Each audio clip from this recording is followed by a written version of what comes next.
this summer, I spent the last 21 years as a high school counselor. So spending a lot of time helping students and their families navigate the post-secondary planning process. So tonight I'm just kind of going to give a little bit of an overview of what students and families can be doing to start thinking about college planning. Obviously, planning for after high school is a very personal experience. It's different for every young person, but hopefully you'll get a little bit of information this evening that can maybe start some conversations at home or maybe prompt some additional questions that you have. And then we can tell you a little bit more about some opportunities later in the year to get some more assistance with the process. So I would ask, if you have any questions, feel free to pop them in the chat. I will do my best. I have a slideshow, but I'm probably going to jump around a little bit because that's kind of my style. So feel free to, jump in and post your questions there because I can't see all of your faces on my screen at the same time. And my contact information is at the end of the slideshow. So if you want to follow up with specific questions that I don't address tonight, please feel free to do that. I will also post a link to the slideshow in the chat. So if you want a copy to download onto your own device, now or later, you may do that. And please let us know if you would like this presentation translated into another language, and we can have that done for you and send it off to you by email as soon as it is ready. So why would we want to talk about planning for college early? There are so many different options out there. I kind of like to use the example of we always talk about Kleenex, even when the tissues might be a different brand, but everyone knows what a Kleenex is. And it's kind of the same thing with college. We throw that word around and everybody in their mind might have a different connotation of what that means. A lot of people hear college and the first thing they think of might be Harvard or Brown or Boston University or UMass. But I like to use college to mean any kind of higher education after high school. So whether it's attending a traditional four-year college like the ones I mentioned, or starting into a community college program or a certificate from a technical institution, there are all these different choices that are out there. And so when I say, planning for college, just know that I mean planning for all of those different choices that a student might make after graduation. So there are so many different choices to make. And by starting early, students and families can learn more about what might be out there. Some of you may have gone through your own journey planning for after high school, but things change over time. Even the last few years, because of the pandemic, has resulted in a lot of changes at the college admissions side of things. So it's always good to get a refresher, even if you've been through this before or you remember from your own experience. But the best way, I always tell students, the best way to make decisions is to be informed and to have all the information. So I'm going to throw out some things I think might be helpful. And as I said, hopefully it will help you as you move through the process. So for students, there's a college out there for everyone. So if someone says, I want to go to college, we can find something for them. But the real question is, what happens when you get to college? Because it's not enough to just go somewhere. You need to be successful. College is an investment, whether the parent is paying for it or the student has earned a number of grants and scholarships. It's an investment. It's money, it's time, it's energy. And so you want to make sure that you're finding that right match and that you're prepared to be successful. So how do you know if you're college ready?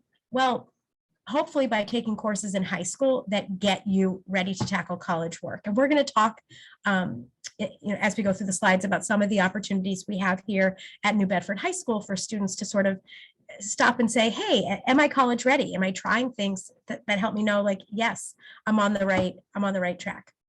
Time flies. I mean, it's the middle of November already and high school flies by. A lot of times 9th and 10th graders think, oh, I don't have to worry about that right now. Graduation from high school is so far away.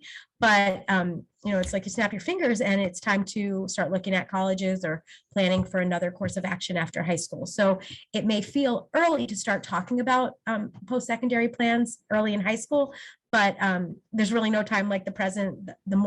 The earlier you start talking, the more things you can talk about, the more questions you can have answered. And I think all of you probably at least a little bit think that this process might be stressful, which may have prompted you to want to join us this evening. So like anything else that we might tackle that could be anxiety provoking, the more time you give yourself to go through a process, the more information you're able to gather, it can help remove some of that stress, right? Knowledge is power. It's really important for students to set and achieve, well, attempt to achieve anyway, their goals. And by knowing what options are available for after graduation, it can help students to be realistic. And that means, just to lead into my next point, there needs to be open communication between students and their caregivers. A lot of times, students have these ideas, oh, I'm going to move across the country and continue my education somewhere really far away. And that might sound really amazing until the caregiver might say to the student, well, that's fine, but we're not bringing you home for Thanksgiving when you're somewhere that's a flight away. So those are the kind of things that sometimes young people get really excited about, and they haven't thought about the practical pieces. So there are some some ways that parents and guardians can really support students by sort of letting the students own the process, but also being kind of that subtle voice of reason, and kind of helping your student think about maybe some of the things that don't quite come to the mind of a teenager.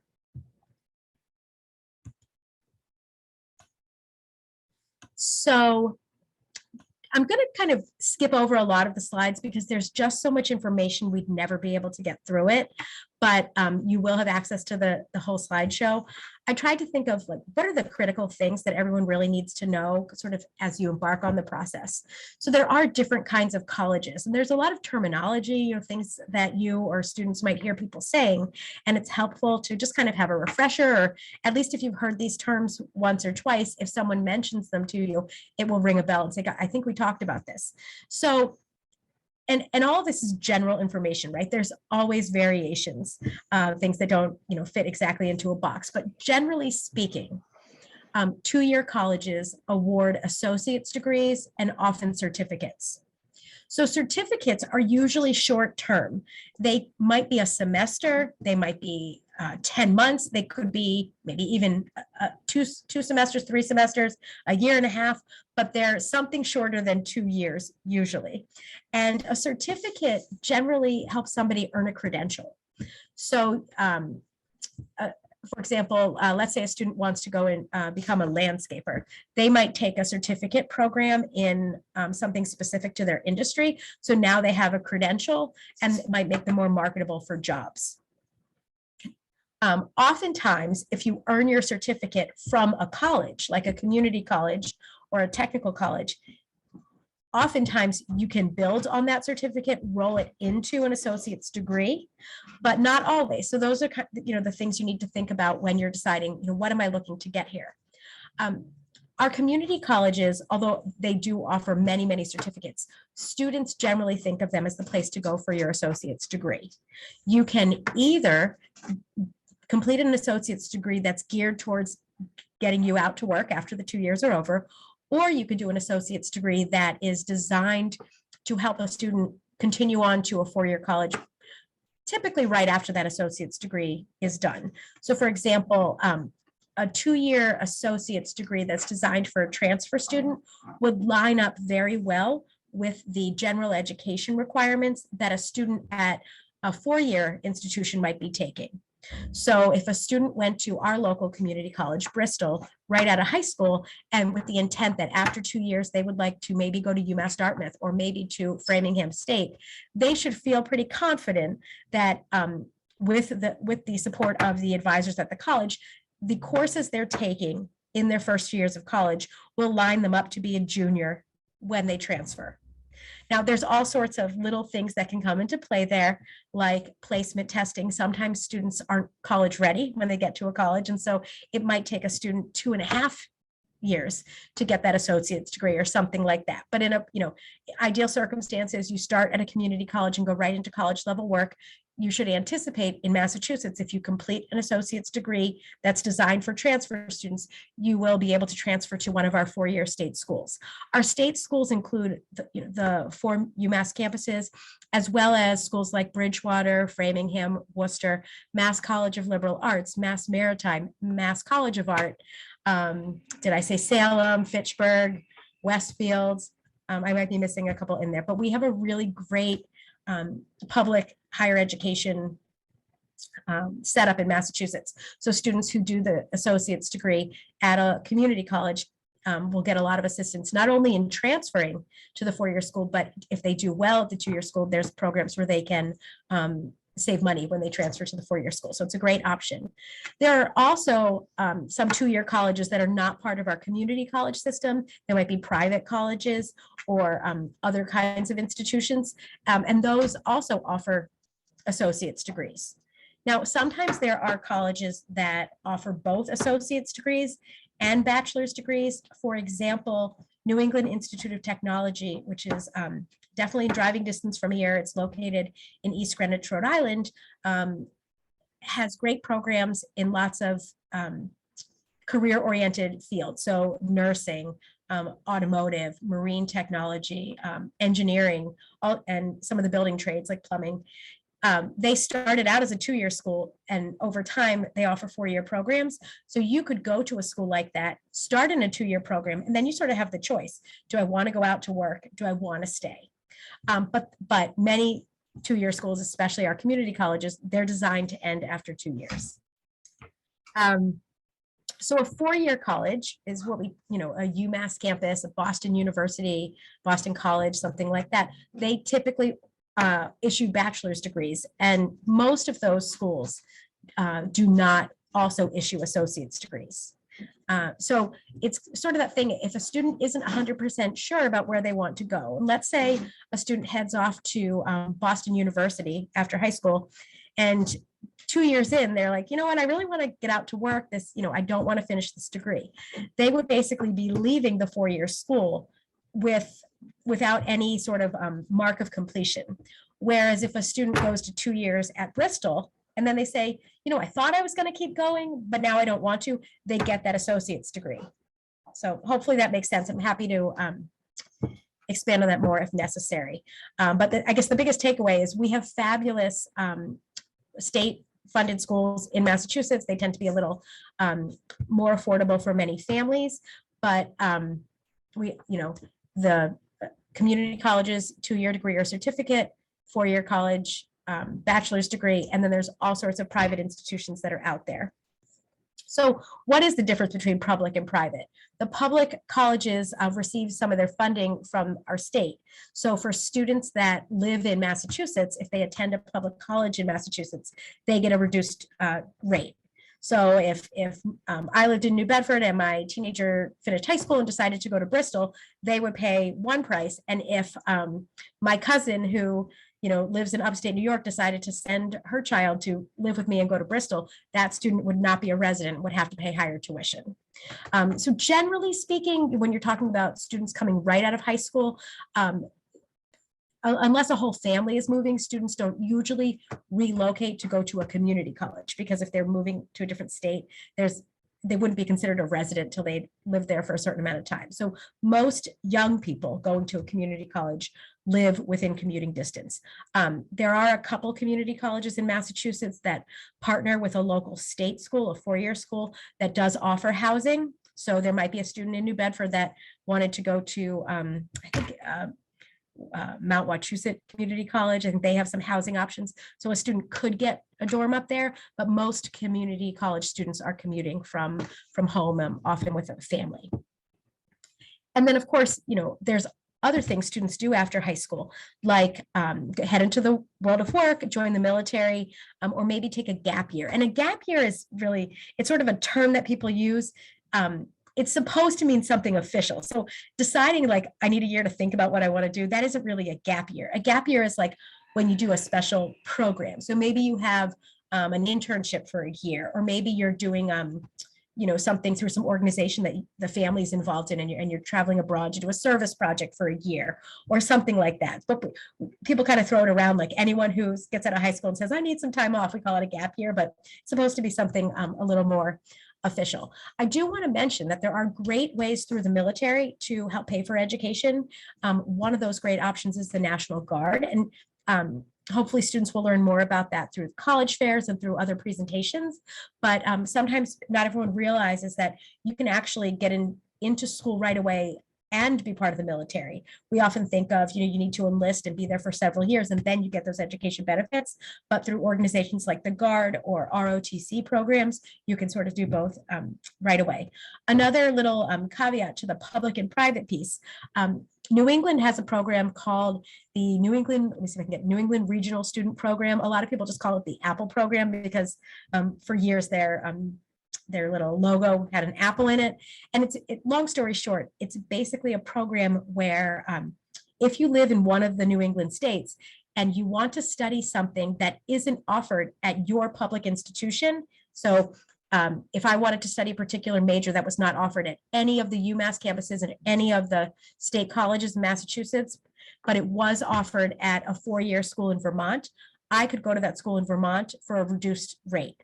So it wouldn't be quite as low as an in-state, so a Vermont resident, but it would be much closer to that than to the general out-of-state cost. So that's just something to keep in mind. A lot of it's sort of like one of those things that either people who've gone through the college process know or school counselors know, but you never see commercials about that on TV or on the radio. So something to keep in mind, because I know it can be daunting when you look at the price of colleges and you think, oh boy, do I need to move my whole family to another state so my child can pursue this career?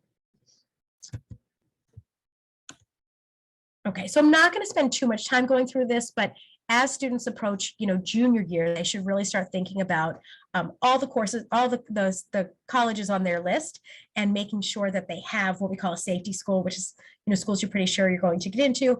And then I always like to point out the financial safety school. And that's really where the conversation comes in, between the adults in the house and the child, about making sure there's a school on the list that if all the things that you need to come together to pay for school are not as desirable as you'd like them to be, it's something that you can make work. And I always recommend that every student applying to school apply to at least one state school. Jen, can you try it without the headset? We're getting some feedback from people in the chat that they can't understand you. Sure.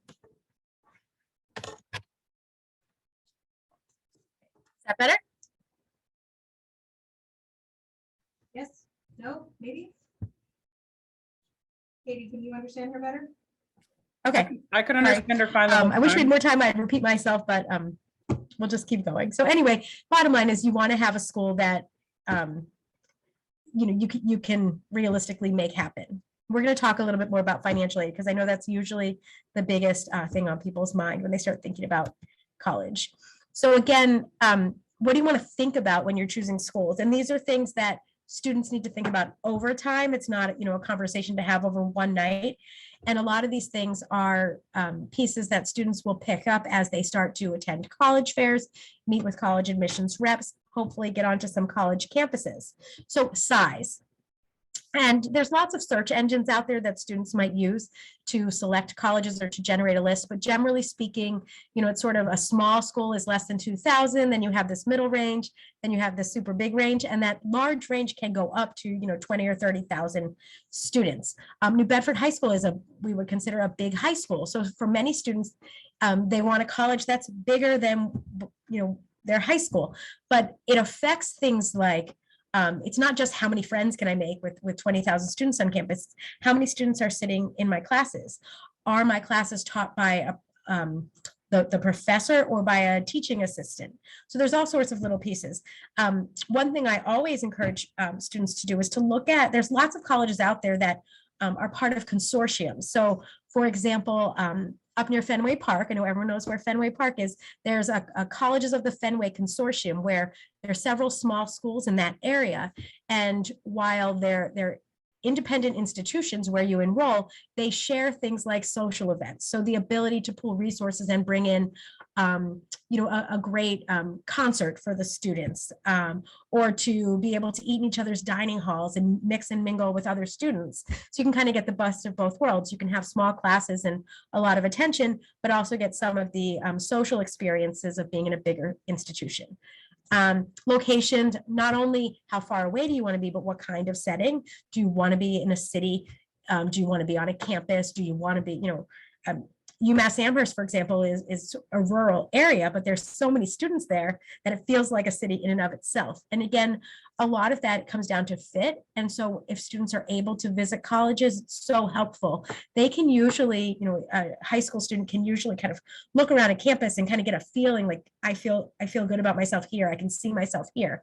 And I always, if you have a student that's saying, I really want to go far away, before you start investing in any kind of travel to get your student to visit colleges, look at different schools that are within a short drive that kind of hit different needs. So if your student says they want to go to a city, maybe your student wants to go to New York, well, go up to Boston and look at different kinds of urban schools and see, make sure you're on the right track before you spend money on a train ticket to go to Manhattan and a hotel room to look at schools that are down there. So, and just kind of keep those kind of things in mind. And then costs, we're going to spend a little more time talking about this, but there's lots of resources out there to help students pay for college. Don't panic when you see the sticker price, because it's often very misleading. And even once you've gone through the financial aid process, the colleges don't make it easy for you. They all send the student like a printout, a little piece of paper. It's usually sent electronically now, and it shows you your grants and your loans and other kinds of awards, but they're all written a little bit differently. So it makes it really hard for you to compare. Is this really a better offer than this other school? Many schools offer merit awards. So merit awards are different from financial aid in that they are awarded to a student simply based on that student's performance up until that point. So their high school record could be a school that incorporates test scores into the process. It might be a merit award for students that have done a lot of community service, or students that have been active in a particular kind of organization. So there's all different kinds of, they call them merit scholarships, but they're really tuition discounts. They're ways to bring the sticker price of the college down by, it could be $10,000 or $20,000 a year. So sometimes what happens is a student might think, I can't look at any private colleges because they're just so expensive. I should look at public schools. So, the UMasses, the Bridgewaters, et cetera. But after all is said and done, the private schools are the ones that have these endowments and these big chunks of money to discount your tuition. And so sometimes you look at that final offer, it costs the same amount to go to the private school and the public school. Not always. And that's why we always have that financial safety, but try not to rule out schools too early just because they look like they're going to be too expensive. And there is, we can't get into it tonight, but there are great resources that families can look at to get an idea as to how likely a college is to meet 100% of a student's need. Because that's really what it comes down to is, they can tell you how much it costs to go there, or what some of the scholarships are, but you want to know, what is the likelihood that if my child applies and is accepted to the school, what's the likelihood that this school is going to meet the gap of money that we need them to in order to make this manageable for our family. So academic program, what does the student want to study? I mean, we talk about all these other social aspects of college, but do they have the major? Is it strong at that institution? So for example, if a student wants to be a teacher, Bridgewater is a great school. They have fabulous education programs. If a student wants to be a teacher, Wentworth is a school that focuses more on technical careers like architecture and engineering. So probably not a great fit. So those kinds of things. What is the placement rate for graduates? And again, the statistics are on all, they're fascinating resources out there for you. But what percentage of graduates are either in graduate school or in a full-time job within 6 months? I think that's the time period for reporting. And I know the last couple of years, have been a little bit different because of COVID and everything that was going on, but they usually give that information out, it's pretty updated. So you should be able to see, like, from last year's graduates, how many, were working. How accessible are faculty members? These are the kind of questions that you can ask when you're visiting a college.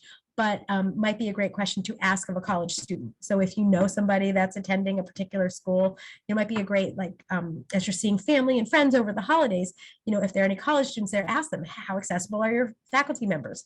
If you need help, are you able to access that? And then for students that might have received some accommodations in high school, what support for students with disabilities are available at the particular college? Every school has a disability support office, but the question is, what are other people's experiences, right? How well does the school support students that have needs? And what about support for all students? Is there a writing center? Is there a tutoring center? Are those things free for all students? So just, kind of little things to think about. We're not going to go through all the parts of the application because I want to be mindful of the time, but there are lots of, pieces, and the high schools will walk students through the different items that they'll need. Just to kind of put out there, there's sort of, you can think of the application as two pieces. There's the part that the student and the family are responsible for, and then the part that the high school follows up with. So, the transcript, the recommendations, things like that. And so you need to, be able to keep track of dates and deadlines, and everything's done electronically now. So the platforms that students use help with a lot of that organization. So there's different kinds of admissions programs. And again, I don't want to get into too many of the details, but if you know anyone that's a senior in high school right now, many of them have already submitted college applications. There's two things you want to take away. There's a difference between early action and early decision. And it's really important, if you know nothing else about decisions for college applications, early decision is a binding agreement. So if a student applies to a college early decision, they are basically saying that if this college accepts them, they are going to withdraw all their applications from every other school they were thinking about attending before, in most cases, they get an indication as to whether or not they were accepted or have a chance to look at the financial aid offer. And so you're probably wondering, well, why in the world would somebody do that? They're giving away all of their rights in the process. But there are, reasons why a student would want to apply early decision, and in many cases it can enhance their candidacy for admission. But it's just really important, to have that conversation with your student if they're considering an early decision plan. Early action is sort of the same timeline. You get the information early, whether or not you've been accepted, but you do not have to make a commitment until later in the year when you've received all of your other decisions. So again, this is all in the slideshow, and you can review this and email me with any questions. I'm happy to help.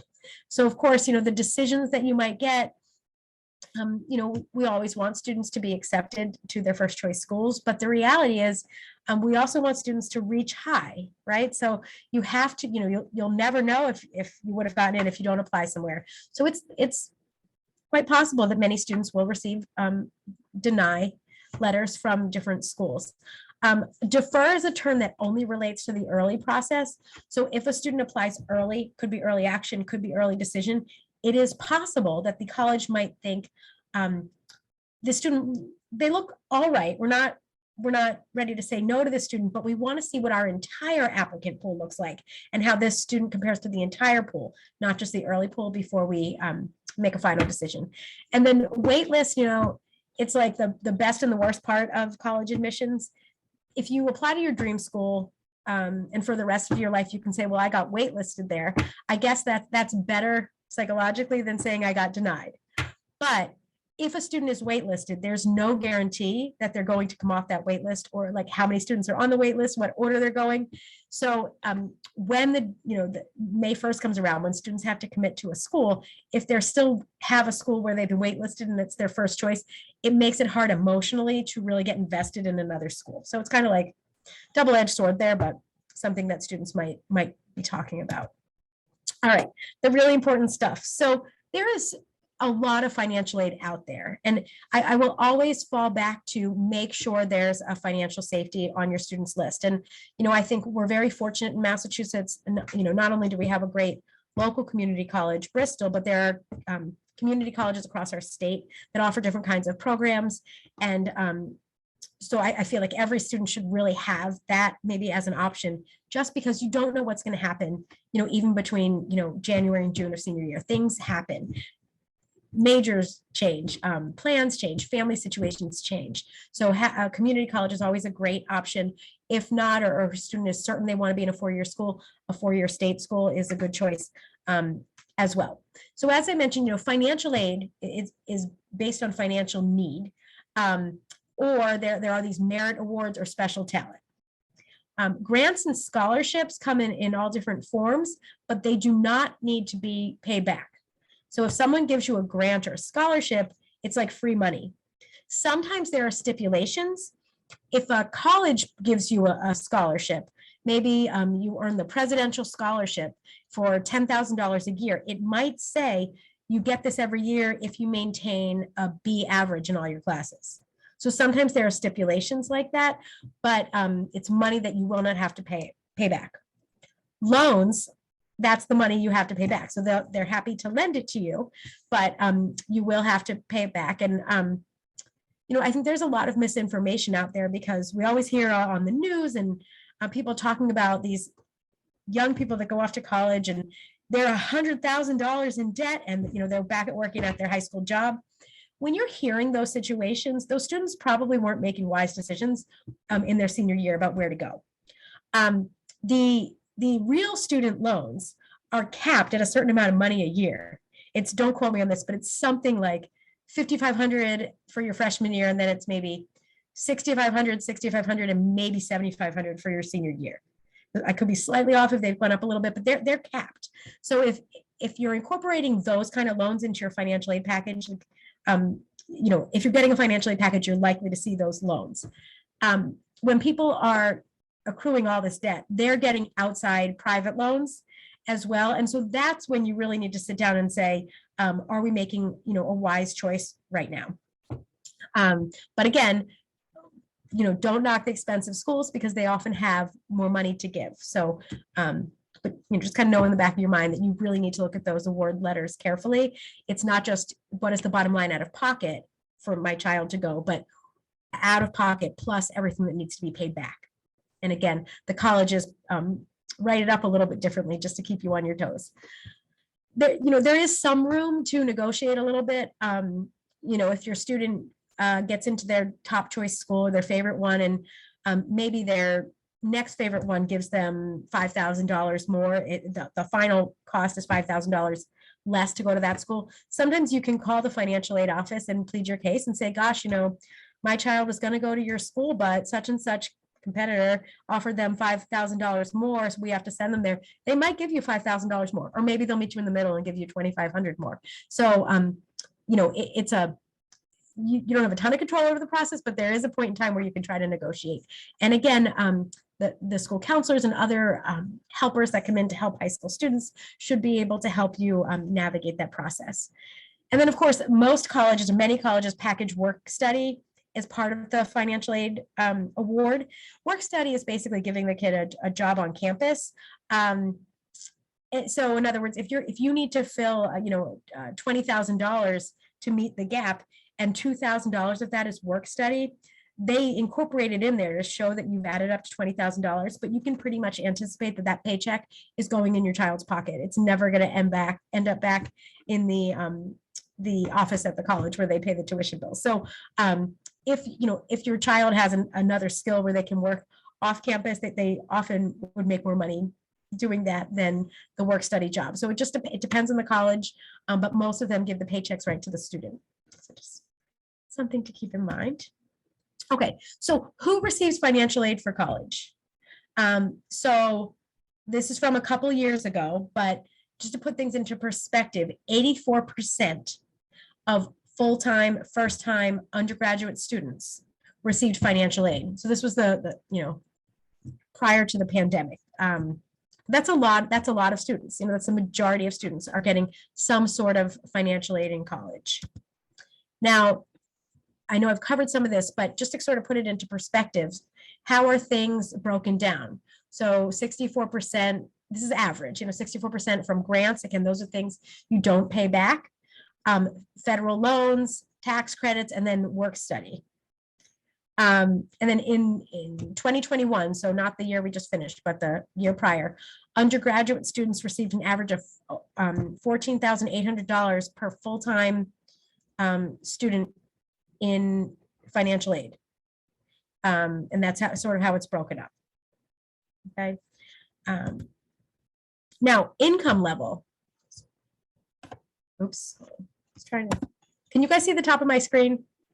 Okay, because I can't see it. There's something in the way.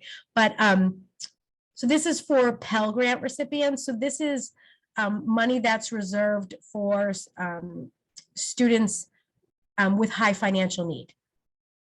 Okay, so just to put this in perspective, is you're panicking and thinking, how am I ever going to pay for college? When you look at these sticker prices, there is money out there.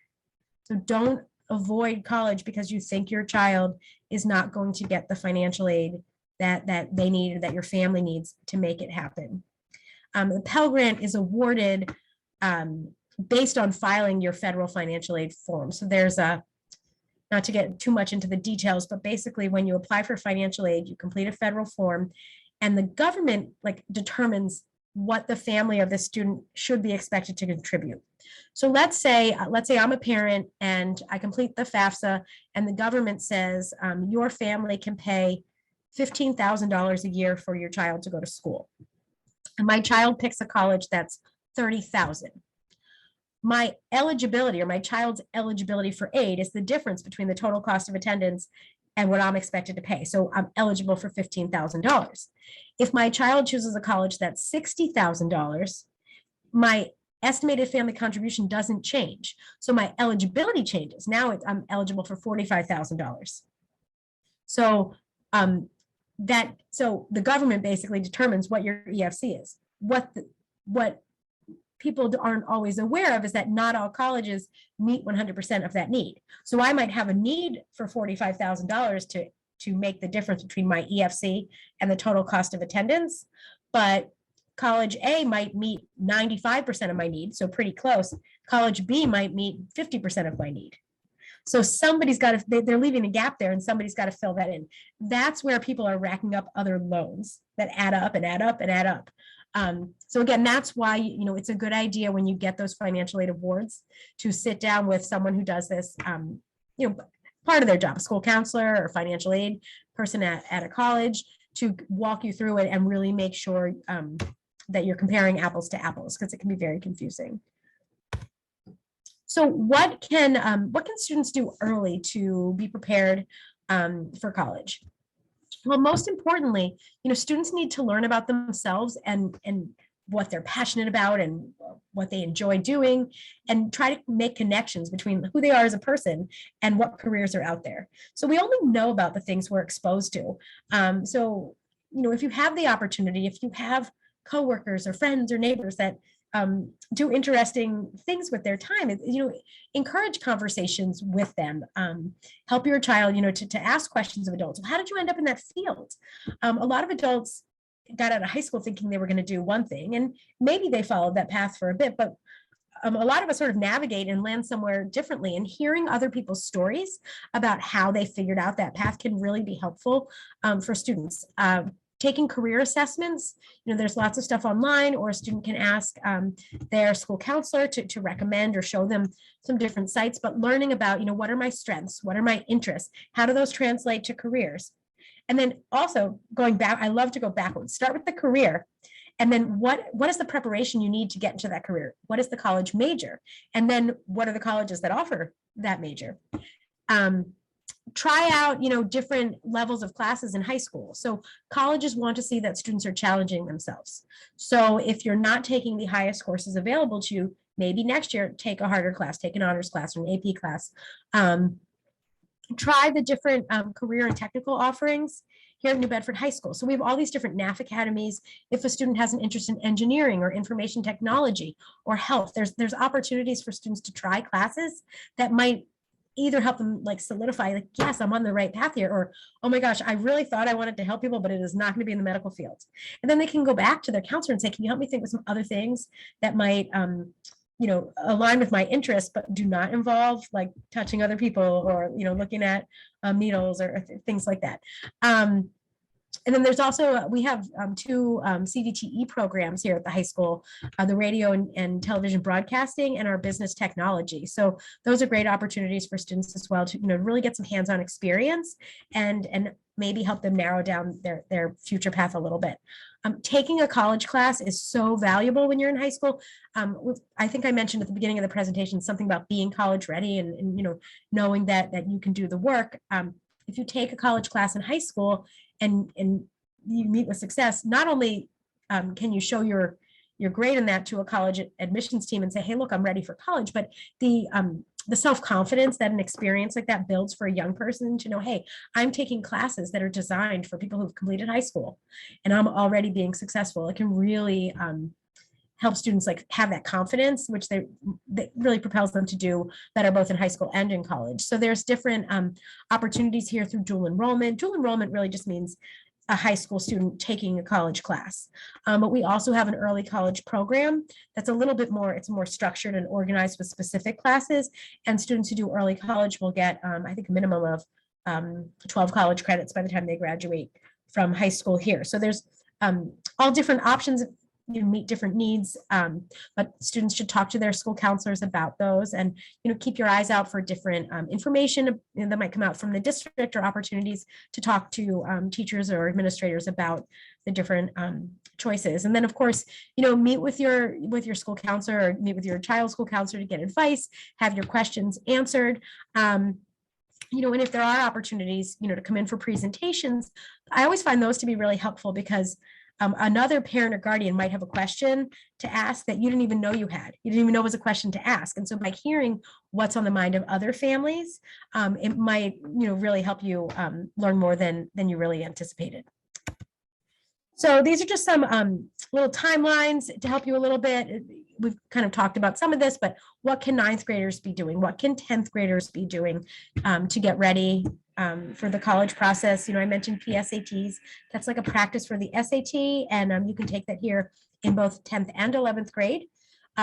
We didn't spend a lot of time tonight talking about college testing. If you follow any, news about college admissions, you might know that when COVID hit, students couldn't take those tests, SAT or ACT, and so colleges had to kind of pivot and change their policies. And in all fairness, the whether or not or to what extent testing is the best predictor of college success has been a topic of debate for a long time. So the pandemic really gave colleges the chance to say like, hey, peace out, SATs and ACTs, we're not that interested. And so a lot of schools have remained test optional now that even though students do have access to test centers to take those again. So it's a personal, it's kind of part of the college admissions game, whether or not to send your scores. And a student should get that advice from their school counselor. But I would encourage, any students that are thinking 4-year college possibly should plan to take PSATs and then probably SATs. There's another test called the ACT. It's used for the exact same purpose. I always say SATs because most of our students around here do SATs, but they're both accepted. If a school accepts SATs, they also accept ACTs. I want to talk up attending college fairs, campus visits. If you're traveling as a family, through the holiday season, it never hurts to do a drive-through of a college. Let your students see, what does it look like, and maybe prompt some family conversations about what you see or what you learn. Some more pieces for 11th grade and then 12th grade as well. Just some dates, financial aid, the application for the federal. The FAFSA is open on October 1st. So that's when families should begin filing that. So October 1st of the child's senior year of high school, you would be applying for financial aid for the following fall. And it's based on the previous year's taxes. So like seniors right now that are filling out the FAFSA are using the 2021, the family's taxes from 2021.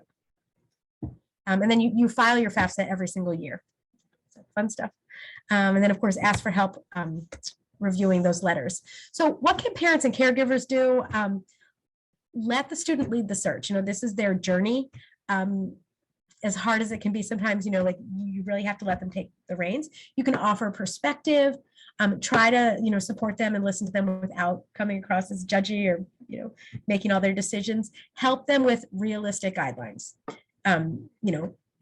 help them see like if they're a good fit academically for a particular school, be realistic about restrictions on, if they go far away or things like that, and cost, what can the family make happen? What does it mean to invest in college? Help them with organizing things. So, having a calendar or, reminding them of things is very helpful. And then of course, students are not eligible for financial aid without a parent completing the financial aid forms. I think a lot of times parents think that by completing the FAFSA, they're somehow on the hook for a loan or for paying for something, and you're not. It's just your child, unless they meet a few categories that make them independent. There are always extreme situations, but generally speaking, a high school student cannot be considered independent for financial aid unless they are married, a parent, current or previous foster child, or homeless. Those are kind of the big pieces that if those situations are true, a student can actually bypass the parent section on the FAFSA, and all of the letters will be based on the student. But for most students, it's based on the parents. And so your child may be eligible for a ton of financial aid, but if you don't fill out that form, they won't be considered. The school just can't process it. So just the last couple, I've been talking for a long time. I hope that this is interesting, but, keep time on your side. So take advantage of planning early. Don't get like the kids and just push it off because it sounds far away and it's hard to deal with. Again, don't be intimidated by the sticker price of the schools, and just keep in mind, there's all different kinds of colleges. There's something out there for everyone. And so if your child wants to go to some kind of college after high school, we can help them find the right fit. It's just a process. So, and just some final pieces here. There we do have sort of a college and career section of the website, so you can check there. I post information about opportunities for students, whether it's college courses that they can take locally or different events we have going on in the district related to college and career stuff. We do have a Twitter and Facebook account, so you can follow us there. I share a lot of stuff on Twitter that might be sites that a parent of a soon-to-be college student might want to know about. So different things going on, around financial aid awards or events at different colleges that might be popular for our school. So if you are a social media person, just follow these sites and you won't miss anything. And as I mentioned, I welcome, calls or emails if I can help you get some resources or point you in the right direction. Yes, and and just to answer, somebody asked a question. I know I scrolled fast through the slides. I'm going to post the link in the chat so you can actually click on it and download it. Or if you're not able to do that because maybe you're on a phone or something, just follow up, shoot me an email, and I will send you the whole slideshow so that you can spend tons of time looking at the timelines. They're very important. So in the spring, in March, we will be offering a 4-session sort of like caregiver child college planning class, where we're going to get into like the real nitty gritty of all these fun things. What are the factors to consider? How do you prepare for a college interview? What might you do when you're on a campus? All those fun things. What does an application really look like? What are all the little pieces? So the flyers for those will be posted and soon. And so when you see them, go ahead and sign up. And then if we have too many students, we will certainly offer a second session of it.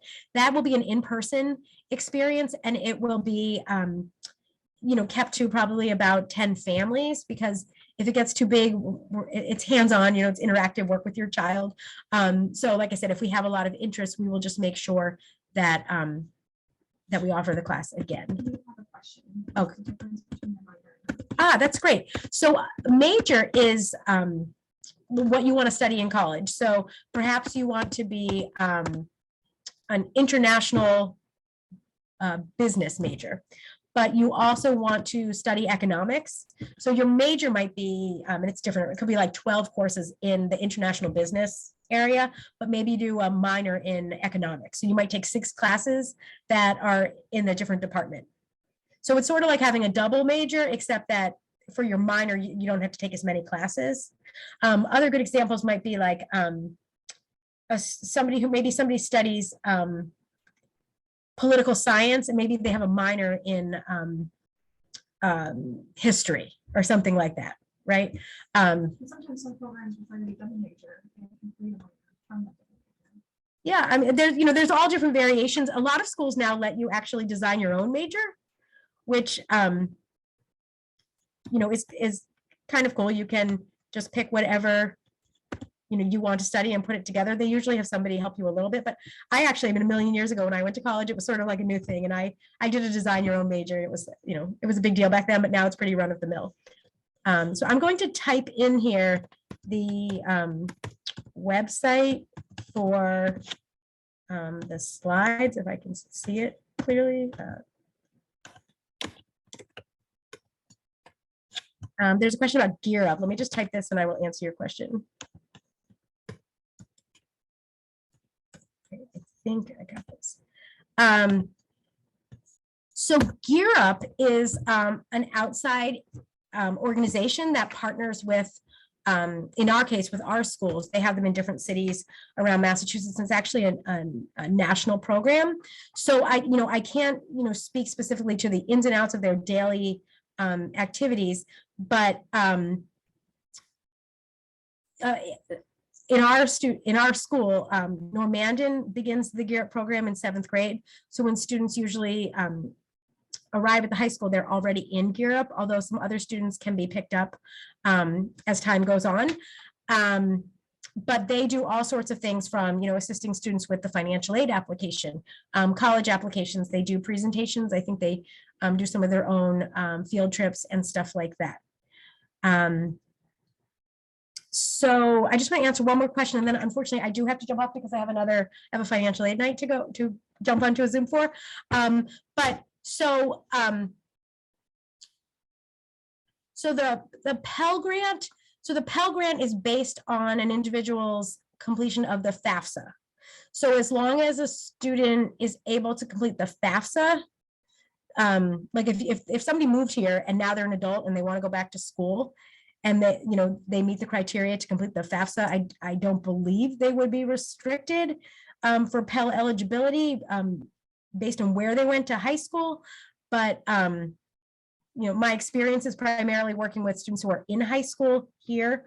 So I don't want to answer that question, but I'm happy for the person that asked that to consult with one of our financial aid presenters and get back to you about that. So unfortunately, I wish I could stay longer. I love talking about this stuff. I could go on for hours, but we are having a financial aid presentation tonight on Zoom for parents and guardians of seniors who wanted to get FAFSA information in Spanish. And so while I won't be able to give much information during the event, I need to be there to greet our families and say hello. So I'm really excited that I had the opportunity to speak to all of you. I'm sorry I was so busy looking at my slides I didn't get to look at anyone's faces, but please feel free to reach out. If I can't answer your questions, I might direct you back to your child's school counselor. If there are things that related to college and career that you would like to see more presentations about, feel free to let me know. Both Ms. Miller and Ms. Gregory have been really great to work with, and trying to do a lot to support you. And if there's any way that I can help you with that, I'm happy to do so. And thank you so very much, Jen, for being with us today. I just sent right into the chat just a survey about tonight, so that way you can kind of give us if you have any things that you would like to see in the future or anything that you had to say about tonight. We'd love to know. And then also, if you would prefer in-person versus Zoom, and what time if you want in-person, that kind of a thing. So right in the chat is the link to the survey for that. So please head on over there. Again, if you have any other questions, I will type my email in there as well. Schools.org. So that is my email. If you need me, feel free, send me questions. I can route it to kind of whoever it needs to go to rather. So again, thank you everyone so much for joining us today. It has been a pleasure. And again, yeah, if you have any questions, let me know. Thank you so much for coming. Perfect. And if you also want more information, please fill out the event survey so we can get your email and be able to send you the admissions form for our classes that we're going to have in March to kind of go more into depth. We want to be able to reach out to you individually if we know that it's the information that you're looking for and the resources that you need. So please feel free to fill that out. I'm gonna hang back if anybody has any further questions. Katie's just right in the other room next to me. So we'll be here for a few minutes if you have any additional questions, or if you'd like to leave us your email and have Katie or Jen reach out to you. We're happy to do so. We want to make sure everybody leaves knowing that they kind of know what next steps look like for them. So I'll be here for a few minutes until everybody kind of like logs off. But if you have any questions, the chat is the place to be. And Maria, yeah, all set. Maria, you can go to college without applying for financial aid. It just, you wouldn't get any help. Obviously, you wouldn't have, there wouldn't be any like scholarships or loans or anything like that. It would all be that you'd have to kind of like pay for it yourself. But you could. What I was thinking about was just don't go full time and do two classes and then do another 2 classes till I complete. Absolutely. You can do that. It just depends on what the career like trajectory is for the student. So like if they want if there's a certain career or background that they want something in, it's like just taking 1 class at a time could take a really long time. And if it's something that requires a lot of certificates and training and different things, then it may benefit them more to be able to do more coursework in a short period of time. And there's some financial aid that you'll get through the state, and or like through federal, and then there's others that will get through scholarships and grants. So it's not all loans. So I think it would benefit you a lot to do the classes in March to really like be able to narrow down which ones to be able to get the best options. Because I'm assuming you're talking about your son, right? Yes, I'm really scared about the financial aid.